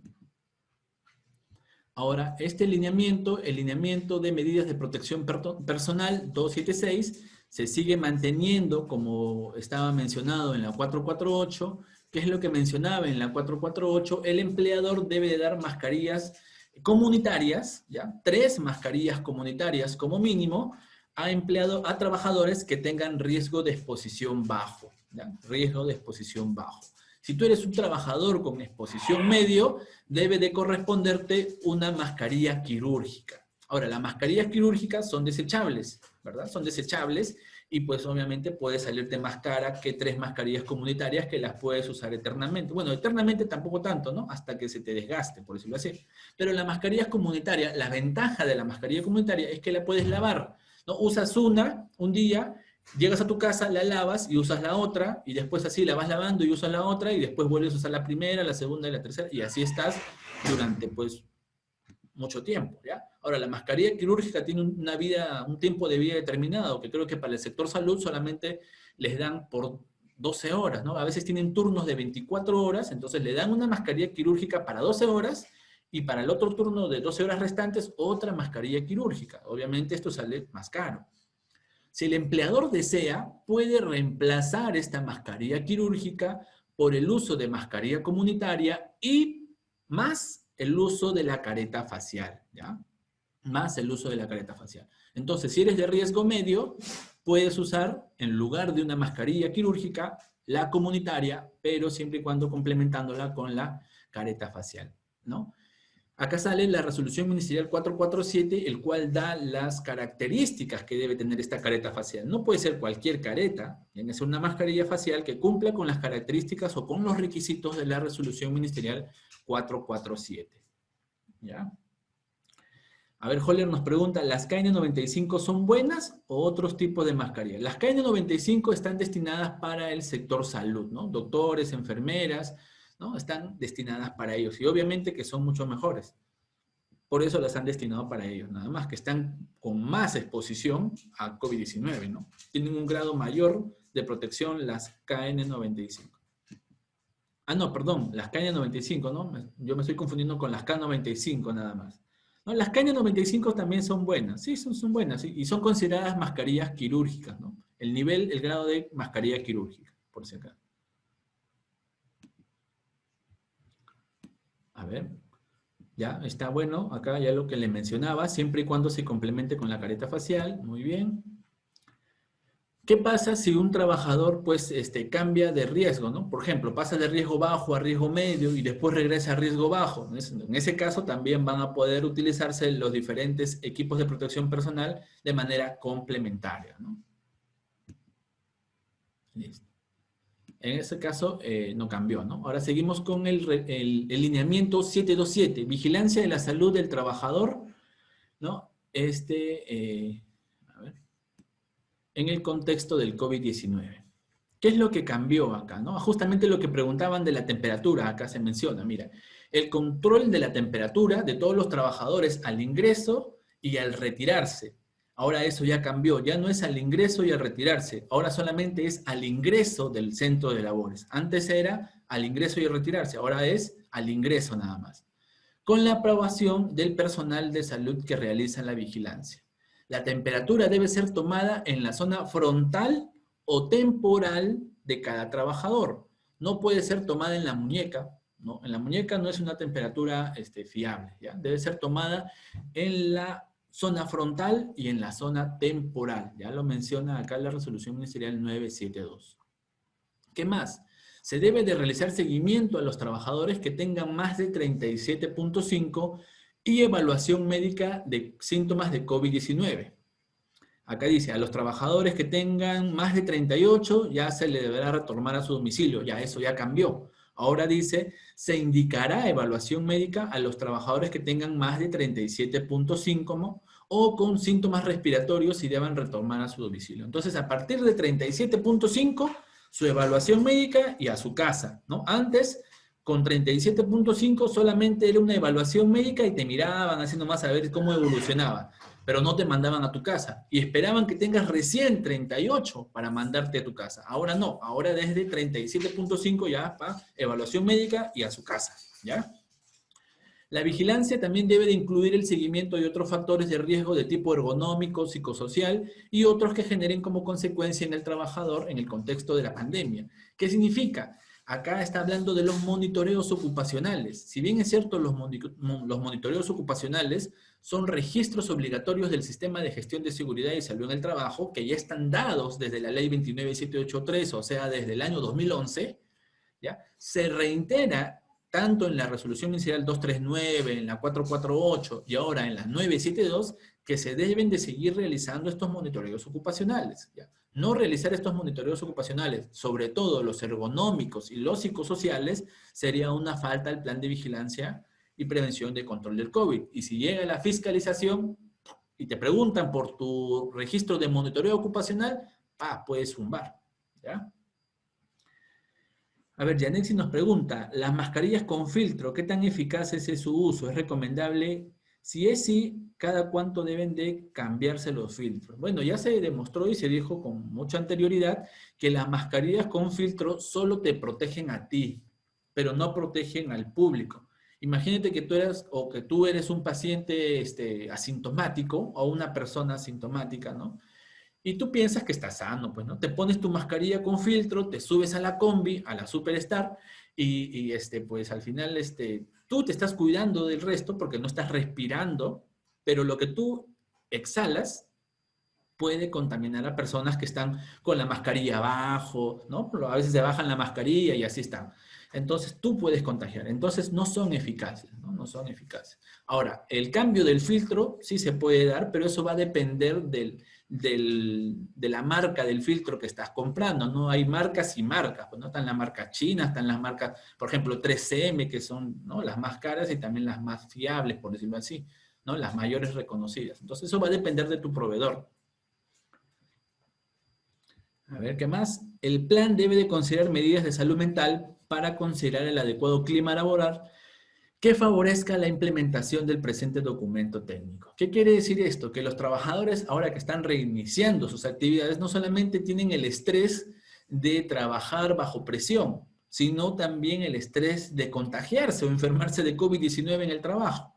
Entonces, en ese sentido, se deben de aplicar medidas de salud mental para que tu trabajador no sufra estos riesgos psicosociales, ¿no? Y esas medidas de salud mental, esas recomendaciones, van a salir también justamente del monitoreo ocupacional, ¿no? Que no solamente es ergonómico y psicosocial, también otros factores que generen a consecuencia de trabajar en la pandemia. O sea, pueden haber factores físicos, factores químicos, como ruido, iluminación, vibraciones, gases, humos metálicos, otros factores, ¿no? O sea, tiene que ser un monitoreo ocupacional completo. Listo. Con fines de garantizar el seguimiento de contactos, este podrá ser realizado por un personal de salud del Servicio de Seguridad y Salud en el Trabajo.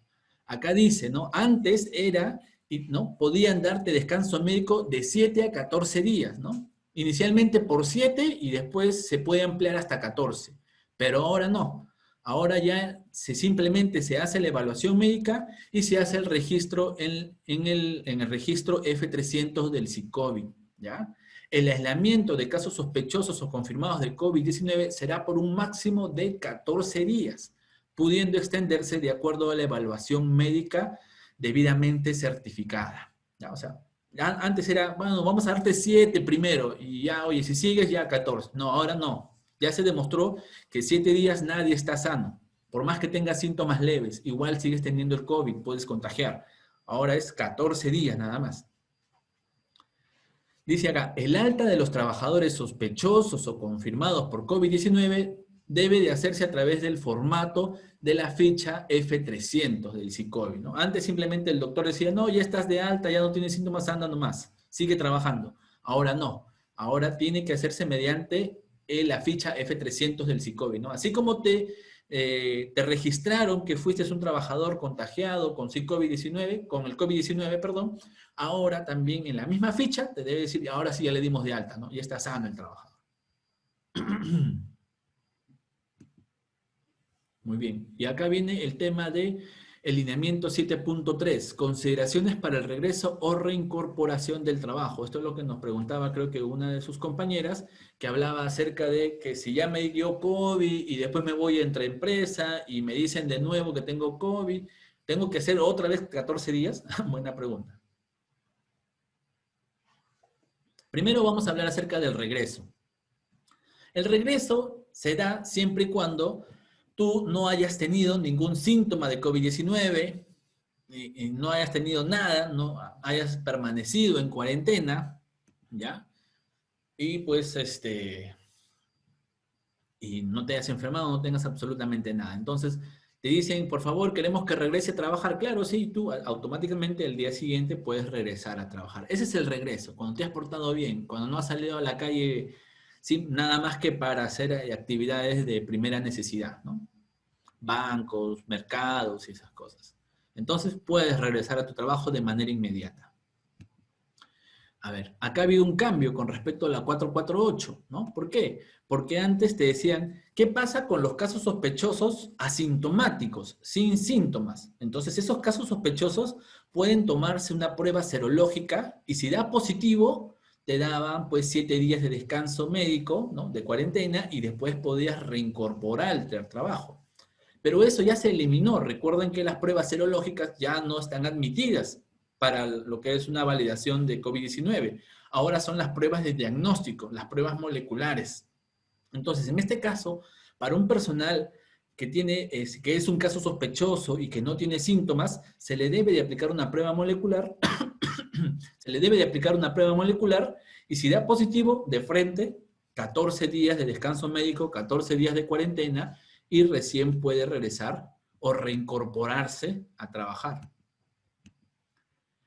Para los casos que sí tienen síntomas confirmados, o sea que sí se les ve están con gripe, están tosiendo, están con fiebre, escalofríos y todo lo demás, ¿ya? Se le debe dar también igual 14 días de aislamiento domiciliario y acá se eliminó esta opción, ¿no? Con la opción de extenderse 3 días más, no, se elimina esa opción y simplemente se dice 14 días de aislamiento desde el inicio de los síntomas. Recuerden, señores, que el COVID-19 tiene una fase de asintomático.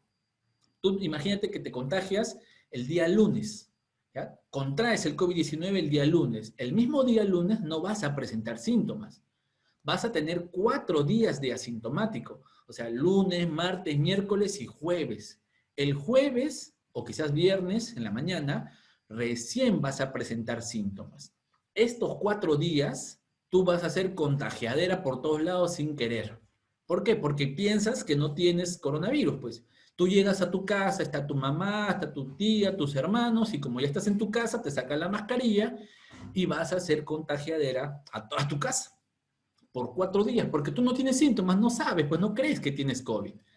El COVID se presenta recién los síntomas al 4.º día. Y cuando tienes los síntomas, a partir de ahí empiezan los 14 días de aislamiento domiciliario. No es desde que te contagiaste, desde el lunes, sino a partir del jueves que recién empezaron los síntomas. ¿Ya, chicos? Entonces, eso se cambió. Antes era desde que te tomaron la prueba de COVID-19, 14 días, no, y con la posibilidad de extenderse 3 días más, no, ahora simplemente es desde que inician los síntomas. Y para los casos que sí se han hospitalizado, que necesitan balón de oxígeno o han estado en cama UCI, el doctor tratante, o sea, del hospital, de la clínica en donde te estás atendiendo, te debe de dar el alta médica. Y después que el doctor tratante te dio el alta médica, te debe de evaluar el área de salud y salud ocupacional en el trabajo de la empresa. ¿Para qué? Para que recién puedas regresar a trabajar. Ahora, el tema de la pregunta creo que de Consuelo, que si es que una persona ya le dio COVID, ¿no? Y sale de una empresa y entra a otra empresa, le toman otra vez una prueba y sale positivo, pues ya te va a salir positivo, pues, por lo menos unos 6 meses, ¿ya? Por lo menos unos 6 meses. ¿Por qué? Porque dicen que los anticuerpos están, a veces eso todavía está en estudio, ¿no? Desde que salió el coronavirus ha pasado un año más o menos desde China, ¿no? Que en diciembre más o menos se determinó esta emergencia por China y todo lo demás, la OMS salió a decir, ¿no? Ya pasó un año, miren qué rápido ha pasado. Y se ha descubierto que los anticuerpos pueden estar en una persona que se curó del coronavirus, pueden estar en el cuerpo de 6 meses hasta un año. En ese sentido, durante todo ese tiempo que tú tengas los anticuerpos, vas a tener vas a salir positivo en las pruebas serológicas, ¿ya? Vas a salir positivo. Por eso ahora ya no se están dando las pruebas serológicas, porque vas a salir saliendo positivo. ¿Por qué? Porque tienes el anticuerpo. Ahora, durante ese tiempo, ¿no vas a poder trabajar? No, claro que no es así, no es así, ¿ya? No es así.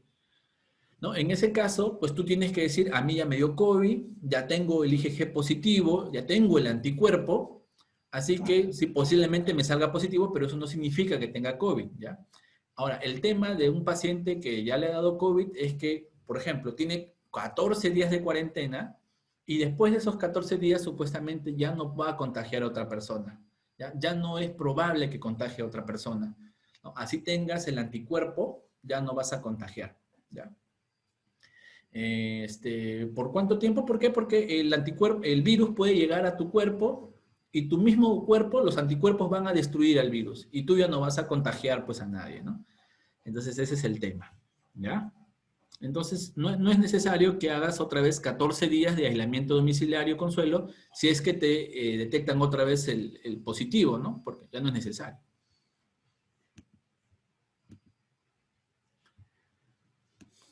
Después, ¿qué cambió acá con lo que es las consideraciones para personas de factores de riesgo? Sigue dándose lo mismo que en la 448, edad mayor de 65 años, hipertensión arterial, enfermedades cardiovasculares, cáncer, diabetes, todo eso ha cambiado, ¿no? No hay problema. O sea, todo eso sigue estando igual, mejor dicho, ¿no? Que en la 448. ¿Ya? A ver, acá, el único cambio que ha habido acá, las personas que se encuentren en alguno de los siguientes supuestos, o sea, en estos factores, ya no se llama siguientes supuestos, ahora se llama grupo de riesgo, deben de realizar prioritariamente trabajo remoto, ¿no? Eso es lo que se requiere, ¿no? Pero si el trabajador tiene estas consideraciones de riesgo y necesita trabajar, se necesita de manera presencial a este trabajador, entonces en ese caso ya saben que el trabajador puede afirmar su declaración jurada, ¿no? De que pues conociendo los factores de riesgo con los que cuenta, igual necesita realizar trabajo presencial, ¿no?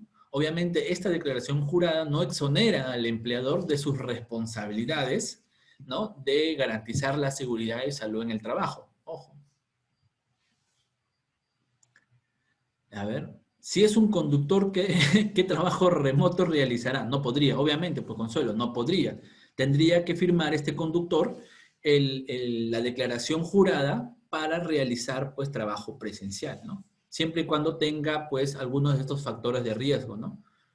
Esto me pasó también con una consulta que tuve hace tiempo, era un trabajador tipo CAS, ¿no? Y justamente era una persona de riesgo y el trabajador tipo CAS tenía que estar de manera presencial porque el contrato decía que tenía que estar ahí de manera presencial.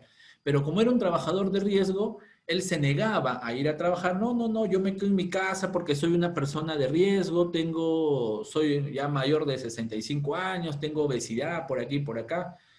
Entonces no quería ir y me llamaban, y decían, ¿qué podemos hacer? No lo podemos despedir porque el contrato casi está firmado, ya está hecho, ya, o sea, igual le tenemos que pagar, así no venga a trabajar. Y justamente por esos temas salió este tema de la declaración jurada, ¿no? Salió este tema de la declaración jurada en donde el trabajador voluntariamente tiene que firmar, ¿ya? Tiene que firmar esta declaración jurada para entrar a trabajar. No es que el empleador lo obligue, ¿ah? No es que el empleador, no, no firma, firma. No, si él no quiere, no firma y no va a trabajar y punto, ¿ya? No lo tienen que despedir. ¿Qué es lo que podrá proceder? La suspensión perfecta de labores en ese caso, ¿ya? La suspensión perfecta de labores. Para el caso del contrato CAS, no hay suspensión perfecta de labores porque no es planilla. En ese caso, el trabajador tendrá que llegar a un acuerdo, ¿no? Si es que el trabajador no quiere trabajar, no quiero, pues no quiero firmar no quiero firmar la declaración jurada, no quiero, pues no quiero. Soy persona de riesgo, no me puedes despedir porque acá dice que no puedes despedir al trabajador. Tienes que aplicar ya un tema de ya compensación, ¿no? Ya, bueno, te vamos a pagar, pero ya después que se levante esta emergencia, vienes y recuperas tus horas que no has trabajado, ¿no? Esa sería una opción.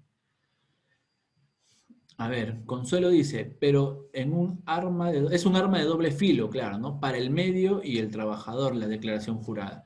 Es un arma de doble filo, no tanto así, porque la declaración jurada es simplemente un instrumento que dice que el trabajador es consciente de que tiene los factores de riesgo, pero pero el empleador sigue siendo responsable. Ojo, que si al trabajador le da COVID, ¿ya? ¿Qué significa ser un personal de riesgo o tener estos factores de riesgo? Que si te da COVID, te puede dar de manera grave y te puedes morir. Tienes mayor probabilidad de que te mueras. No de que te dé COVID, ya. COVID le puede dar a cualquiera, a los jóvenes saludables, a los adultos o no, a los adultos mayores, le puede dar a cualquiera. La probabilidad creo que es igual para todos si es que no te cuidas, ¿no? Si es que no te cuidas, la probabilidad es mayor, es igual para todos. Pero al personal de riesgo, a estas personas que están consideradas dentro de los factores de riesgo, es mayor probable que se mueran, ¿no? Como también hay estadísticas que dicen que se curaron, ¿no? Personas con 70 años salieron de la cama UCI, se recuperaron, personas con obesidad. Mira, yo les comento un tema personal. Mi mamá le dio COVID. Mi mamá es una persona de 60 años, es gordita, tiene obesidad, índice mayor de 40 años, le ha dado cáncer y se ha recuperado del cáncer, obviamente, con su tratamiento de quimioterapia. Le dio COVID y de suerte le dio leve, nada más. Solamente estuvo en cama con paracetamol y le sanó, y se sanó.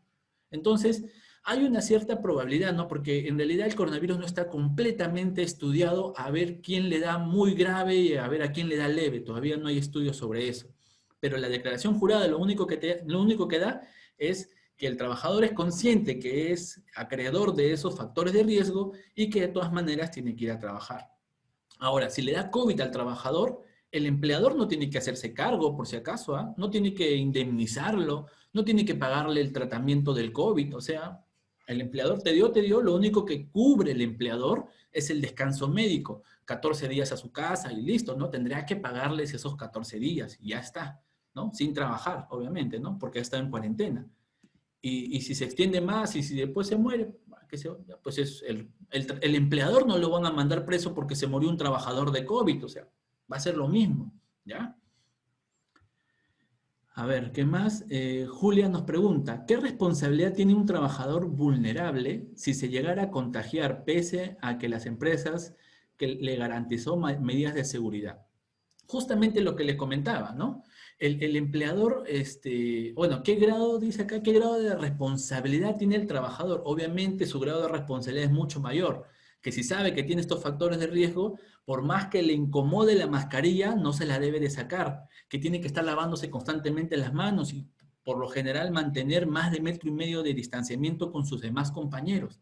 Ese es el grado de responsabilidad que tiene, porque para él posiblemente haya una mayor probabilidad de muerte si es que le da coronavirus. A cualquiera le puede dar coronavirus, ¿ya? A cualquiera. Ahora, el empleador sí le garantiza medidas de seguridad, ¿no? Le da mascarilla, le da careta, le pone un caño para que se lave las manos al ingreso de las instalaciones, tiene ambientes ventilados para que para que recircule el aire, le garantiza. Pero si le da COVID, le dio, pues, ¿qué se va a hacer? Porque el COVID le puede dar no necesariamente en el trabajo, le puede dar en la calle, en el mercado, una reunión familiar y por ahí alguien tenía COVID y contagió a todos. Entonces el empleador no puede hacer, no tiene ninguna responsabilidad en ese sentido. Lo que sí tiene responsabilidad es de, como tú dices, garantizar medidas de seguridad, pero no de indemnizarlo si es que le da COVID, no de cubrirle la enfermedad si es que le da COVID, en excepción del personal de salud. Ojo, solamente al personal de salud, enfermeras, médicos, ahí sí el empleador, que será el gerente general del hospital, él sí les debe de pagar el tratamiento si es que le da COVID.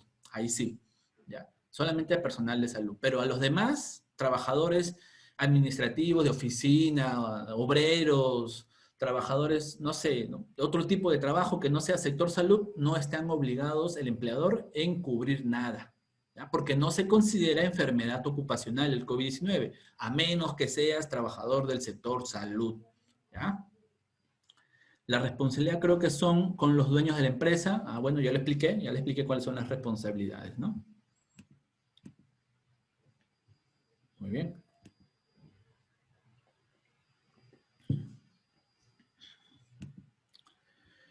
Disposiciones complementarias. Disposiciones complementarias. No es necesario recalcar, el plan de vigilancia y prevención de control del COVID-19 debe contener medidas a implementar con respecto a no solamente a los trabajadores, a practicantes, a visitas, a proveedores, y debe de ser asumido en su integridad por el empleador. O sea, ¿qué significa que si llega una visita, un proveedor a tu empresa, hay que darle su mascarilla, hay que proveerle de careta facial, de lavado de manos? O sea, tiene que el empleador, ¿no?, garantizar esas medidas de seguridad. No significa que si yo voy a tu empresa de visita de proveedor y me enfermo ahí, te denuncio para que me pagues la enfermedad. No, eso no aplica por si acaso, ¿ya?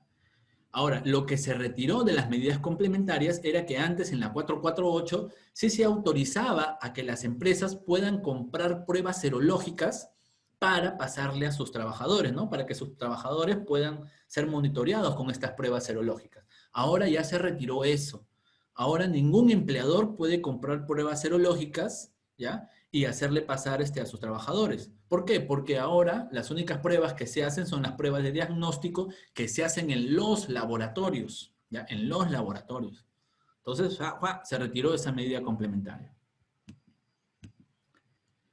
Listo, muy bien. Los anexos, ¿no? Acá los profesionales del sector salud, esto también cambió un poco, ¿no? Ya sabrán, acá lo más importante que cambió en este anexo 1, miren acá, ¿no? El anexo 1 dice profesionales de salud del Servicio de Seguridad y Salud en el Trabajo. Antes, en la 448, decía por tamaño de la empresa. Ahora dice en el centro de trabajo. Y esto ya aclara mucho a los empleadores que decíamos. Por ejemplo, yo le realicé a una empresa consultora su plan de vigilancia, prevención y control del COVID, y yo les decía, ¿cuántos trabajadores tienes? Para saber qué tipo era. Y la gerente, ¿no?, que era una gerente, me dijo, yo tengo 20 trabajadores. No, tengo 25 trabajadores, ¿ya? Pero de esos 25 trabajadores, solamente 5 hacemos trabajo remoto. Perdón, solamente 5 hacemos trabajo presencial. Solamente 5 vamos a la oficina. Y los otros 20 están de manera remota. Entonces, ¿qué somos? ¿Tipo 1 o tipo 2? ¿Tipo uno o tipo 2 o tipo 3, mejor dicho? ¿Tipo 2 o tipo 3? ¿Qué cosas somos? Y de verdad, pues no, me ponía a pensar, oye, pero si solamente 5 van a la oficina, 5 más, 5 solamente van al trabajo, bueno, en ese caso la normativa, ¿no? La 448 decía por tamaño de la empresa. Esa empresa tenía 25 trabajadores, así que sería un tipo 3, ¿no? Sería un tipo 3. Pero ahora ya no cambió, pero ahora cambió, mejor dicho, ahora cambió por de tamaño de la empresa a trabajadores en el centro de trabajo. O sea, esta empresa puede tener 25 trabajadores, pero si 20 hacen trabajo remoto y solamente 5 van a oficina, solamente se consideran esos 5. Y entonces pasarían de ser un tipo 3 a un tipo 1. Es ilógico, ¿no? Es ilógico que teniendo solamente 5 trabajadores en oficina y 20 haciendo trabajo remoto desde su casa, tengas que contratar a un profesional de la salud, ¿no? Para que se haga cargo del sistema de seguridad y salud en el trabajo. Era un poco ilógico. ¿Por qué? Porque, oye, si 20 están en su casa haciendo trabajo remoto, ¿para qué voy a necesitar un personal de salud si están en su casa, ¿no? Si se enferman es porque salieron, no sé, pues, ¿no? Al mercado, a una reunión familiar, al banco, yo qué sé. Entonces no tengo que preocuparme por ello, pues, ¿no? Solamente por los que están en mi centro de trabajo, ¿ya? Y eso fue un cambio importante, ¿eh? Ese es un cambio importante para los que algunas empresas han optado por el trabajo remoto, ¿ya?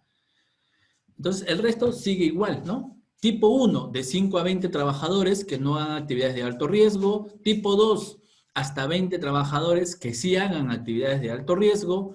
Tipo 3 de 21 a 50 trabajadores. Tipo 4 de 50 a 100. Tipo 5 de 100 a ver, no veo un ratito, de 100 a 500 trabajadores y tipo 6 para más de 500 trabajadores, ¿no? El tipo uno que tiene de 5 a 20 trabajadores, ¿quién va a ser responsable? ¿Quién va a ser responsable del sistema de gestión de seguridad? Va a ser responsable el empleador y podrá opcionalmente contratar al profesional de la salud. En el tipo 2, sí se debe de hacer cargo el empleador y deberá obligatoriamente contratar a un profesional de la salud, ¿ya? En el tipo 3 es igual, hay que contratar a un profesional de la salud, ¿ya? Pero ya se especifican las horas y las especificaciones que debe tener este profesional de la salud. En el tipo 4 ya simplemente es el empleador más una licenciada en enfermería. Muchos me preguntaban, ingeniero, ¿puede ser técnica? No, no puede ser técnica. Ahí dice específicamente licenciada en enfermería, ¿ya? El tipo 5 ya está el empleador más una licenciada, más un médico, y en el tipo 6 igual, pero aumentan las horas, ¿no? Ahora, ¿qué cambió con respecto a este personal de salud? ¿No? Aquí están los requisitos, se ven quizás un poco chiquitos, pero acá lo vamos a decir. Con respecto al tipo de empresa, ¿no? Ya saben que para empresas tipo 1 se puede hacer encargo el empleador, listo, ahí está. Para empresas tipo 2 deberá, mejor dicho, para empresas tipo 2 el empleador deberá contratar a un profesional de la salud. Este profesional de la salud debe tener capacitación universitaria mínima de diplomado en salud ocupacional. Antes no decían eso, antes solamente decían deberá tener capacitación en seguridad y salud ocupacional. O sea, ¿qué capacitación? Capacitación de 2 horas, de 4 horas, capacitación de 8 horas. ¿Qué tipo de capacitación? Ahora ya se aclaró, la capacitación que deben tener es una capacitación mínima de diplomado. Para que para que sea un diplomado debe tener como mínimo 22, debe ser 22 créditos, creo como mínimo, 22 créditos, y cada crédito dura 16 horas, así que 22 por 16 creo que es algo de 384 horas. Entonces, mínimo eso, ¿ya? Para el profesional de la salud. Ojo que profesional de la salud no necesariamente es un doctor y una enfermera, ¿ya? A ver, chicos, díganme, ¿quiénes son más considerados profesional de la salud para poder asistir al sistema de gestión de seguridad y salud en el trabajo? A ver, díganme por favor en los comentarios del chat de Zoom, ¿a qué llamamos profesional de la salud? ¿A qué especialidades llamamos profesional de la salud? Ya, médico ocupacional, dice Julio Vegas, pero, ¿no? Como verán acá, técnicos en enfermería, obstetras y psicólogos, dice Judith, ¿no? el médico ocupacional ya está dentro de, ¿no? O sea, acá dice licenciada y médico, así que no me digan licenciado y médico. Díganme otras especialidades, ¿no? Que son llamados profesional de la salud.